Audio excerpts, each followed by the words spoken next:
All right, let's Welcome back. Last time, we talked all about the why behind AI's big splash in logistics. Well, today, we get practical. This is the how-to guide, your step-by-step action plan to not just survive, but to absolutely thrive in this new world of intelligent supply chains. So let's get into it.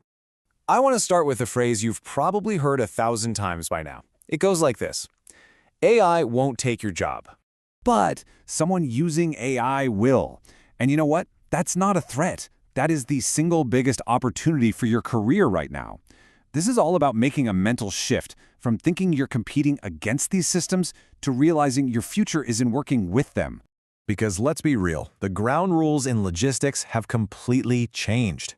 The days when success was all about how good you were at firefighting or how many years you'd spent with the old manual processes, well, those days are fading fast.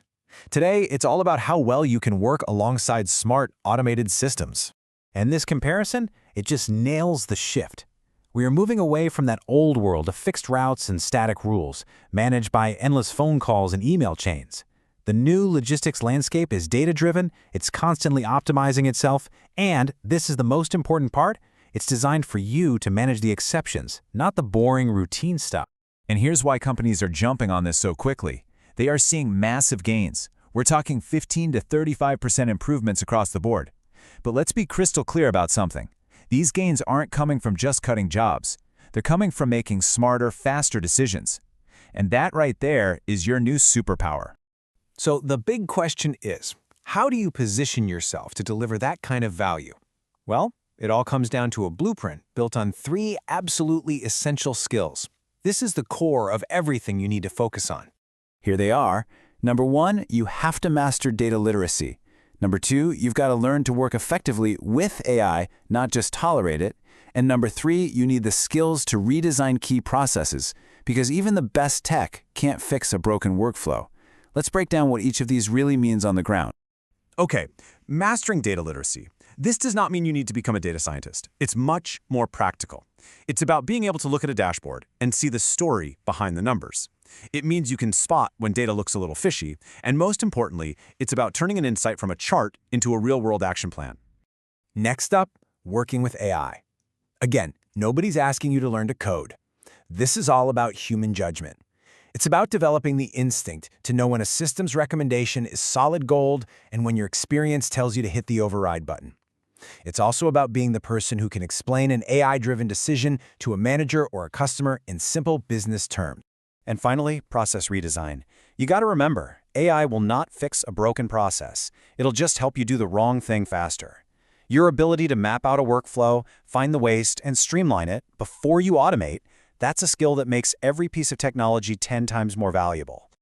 Okay, so that's the blueprint, but how do you actually build it? Here's a practical 12-month plan, and we're starting with the first 90 days. Phase 1 is all about building a solid foundation. So for the first 3 months, your goal is simple. Just immerse yourself. Get comfortable with the basic concepts of data. Understand what AI is actually doing in logistics, and start to think about the business as a whole system. One of the key ideas to really get your head around in this phase is predictive analytics. It sounds super technical, but all it really is technology that lets us stop reacting to problems and start preventing them. It uses data to guess what's probably going to happen next, like which shipment might get delayed or what items might run out of stock. And this quote just hits the nail on the head. The technology itself is just a tool. It's only valuable when it helps you make an earlier, better decision that saves money or prevents a headache. That's the real goal here. So, after you've built that foundation of knowledge, it is time to move from theory to practice. Phase 2 is all about rolling up your sleeves and getting some real hands-on experience. Now, in months 3 through 6, your focus is going to shift. You need to get exposure to the actual tools your company is using. This is the time to raise your hand and volunteer for those small projects or pilot programs where these new systems are being tested out. That's where the real learning happens. And look, you don't need to find some massive, complicated problem to solve. Start small. Look at those annoying, persistent issues, like route planning mistakes, or those demand forecasts that are always a bit off, or tackle that manual report that eats up hours of everyone's time. These are perfect low-risk areas to start applying what you've learned and show some real value. All right, finally, let's talk about the second half of the year. This is where you make the big leap. You transition from being a participant to being a leader. And this is where you can really accelerate your career. From month 6 to 12, the goal is to start leading small initiatives yourself, start mentoring some of your teammates who are just beginning their journey, and start contributing to those bigger, more strategic conversations about technology and process improvement. So what does leading the change really mean? It means becoming the translator, the person who can explain tech speak in a way that makes business sense. It's about being the one who addresses your team's fears about automation head-on. You want to position yourself as a problem solver who uses technology to make everyone's job better, not harder. That's how you build your brand as a future leader. So that's the roadmap. It's a clear path from where you are today to where you need to be tomorrow. This whole thing isn't about waiting for change to happen to you, it's about grabbing the wheel and actively shaping your own future. And what does success look like in the end? It's so much more than just keeping your job. It's about taking on bigger, more interesting responsibilities.